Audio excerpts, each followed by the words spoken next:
pissed me off. That's my true answer. It pissed me off because out of 101 votes, I got 16 first place votes. That's what pissed me off more than anything. You know, not saying that the winner wasn't deserving of the MVP, but that pissed me off. And I finished second a lot in my career, either from a championship and now 4 times as the MVP. It's a weird thing sometimes that I don't know how much we are really watching the game of basketball, or are we just in the narration mode, the narrative. I mean, I'm fine. Don't get it twisted. Like, I'm going back to my room, I'm perfectly fine. Like, I was pissed off at the reaction earlier when I saw it. I'm absolutely great now. I'm going back to my room, drink some wine, and sleep very well tonight. So let's not get it twisted. I'm great. Don't get it twisted.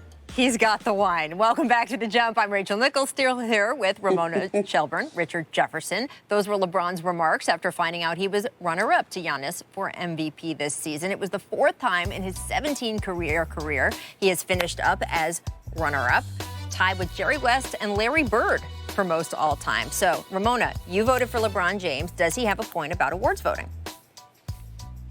Yeah, he does. And look, I'm one of the 16, okay? And last time we talked about this, I made the mistake that my friend Tony Reale on Around the Horn always mutes me for, right? He docks me points on Around the Horn when I use the word narrative, okay? And I think LeBron's using the word narrative wrong here, I was going to say, he's the narrative, right? Isn't he the narrative in this situation? He's the narrative, right?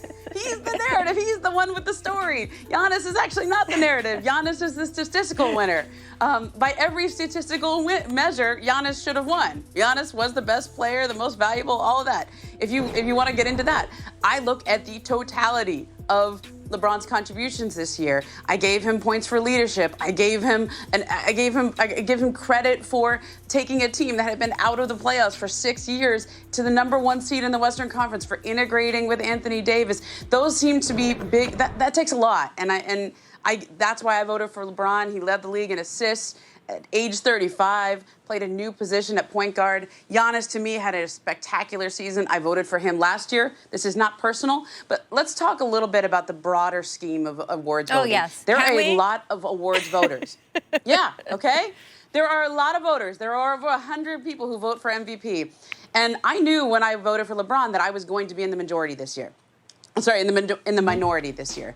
Of course, everybody had written their columns. It was talked about openly. You knew that if you were going to vote for LeBron, you were going to be in the minority. And so you knew you would have to defend your vote. I think there is some pressure not to there is some pressure to just kind of go along with what everybody else is going to vote for. So he does have a point there. I agree with him on that there is some pressure to just vote for whoever. You read Zach Lowe's column, or you read John Hollinger's column, or you read whoever's column that you read, and maybe you read 10 of them. You study your own numbers, whatever you do to do your voting. But that's why there are 100-something voters, okay? 101 voters, right? The NBA does this on purpose. There's radio broadcasters, there's analysts, there's former players, there's beat writers, there's columnists, because we all have differences of opinion, and collectively you will come out with who should win the award. Now, I do think he has a point that there is pressure to go along with the herd. I do think that he has a valid point there. Now, look, I understand everything that everybody is saying.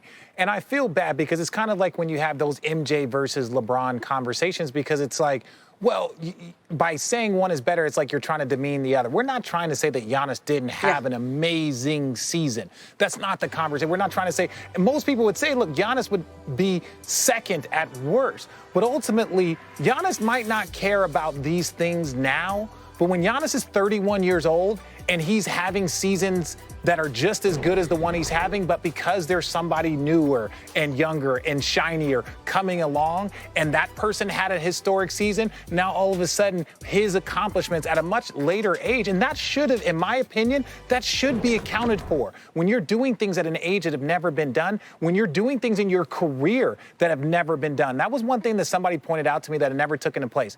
LeBron James literally led the NBA in assists for the first time in his career, and he's at 17 years. Why? Because his team needed him to do that, right? And that was something that was magnificent. When you look at Giannis, he was great, but all he did was just consistently improve on what he did last year. Not necessarily added something to his game. His free throw percentage didn't go up. His three-pointer was not effective, especially we saw that late game. So I understand why everyone's frustrated. I understand why Bron is frustrated. I understand why Giannis fans are like, what are you talking about?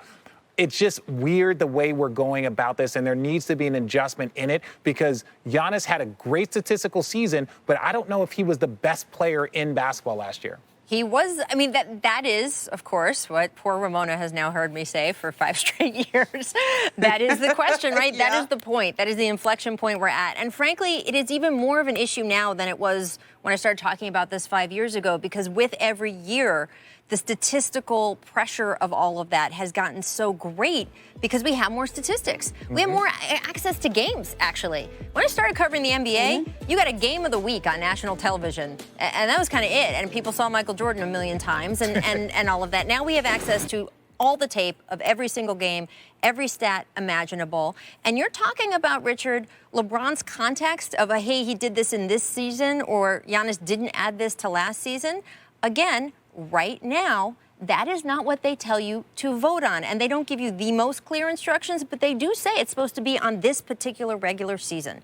Not in comparison to his previous seasons, not about what he might do in the playoffs, not about who is the best player. It is about what a guy did with the stats for this season. And I have said over and over again, I think it is a mistake as we have gone through the last 3.5 decades without modernizing the major awards in this league, to not have a distinction between who had the most outstanding statistical season, however you want to put it, best season, most outstanding season this season, versus who's the best player in the NBA. And I think that is a lot of what LeBron James was frustrated with, right? It was like, y'all know I'm the best player in the NBA still. But that's not what the award is for right now. It drives me I'll go back to crazy. This. Shaquille O'Neal was the most dominant man on the planet for like 10 to 12 seasons. Yeah. Most dominant man. It wasn't even close. And I believe he has 2 MVPs. And I feel like that part is something that, again, who is the best player in the league versus who is having the best statistical seasons. Well, and here's, by the way, Kobe and LeBron were the flip-flop of this back in, I think, 2009. Ramona, you're going to be no chapter and verse on this, that Kobe was considered the best player in the NBA in 2009. LeBron won the award because he had the best stats that season. So he has been the beneficiary of this conundrum, and now it is working against him. And I would just, again, urge the NBA to consider modernizing the awards so that we can make a distinction between who had the best season versus, hey, who do we think is the best player in the NBA this year? And by the way, that can change from year to year, because if we had those 2 awards, I would have given best player in the NBA this year, last season, to Kevin Durant, right? He had a more of like, man, he's the best player in the league this season last year. This year, I would give that to LeBron James, hands down. But the best statistical season went to Giannis. I just, again, think that there can be a differentiation. All right. Before we go to break, I do want to address something from this past weekend. So I talk sometimes about the women of the NBA, and often someone will try to correct me and say, you mean the WNBA? And I'll say, no, I mean the NBA. Yes, what you see on your TV when you watch the NBA is men playing basketball. But in every corner of the sport, there are women, all through the league office, team front offices, training staffs, coaching staffs. And none of them, me included, would be able to do the jobs we do the way we do them if it wasn't for Ruth Bader Ginsburg. Honestly, if you are an American woman who appreciates not having to ask your father or husband for permission to manage your own finances, property, health, you owe a gigantic debt to the notorious RBG. Something the WNBA recognized with a lovely video tribute before its playoff game last night.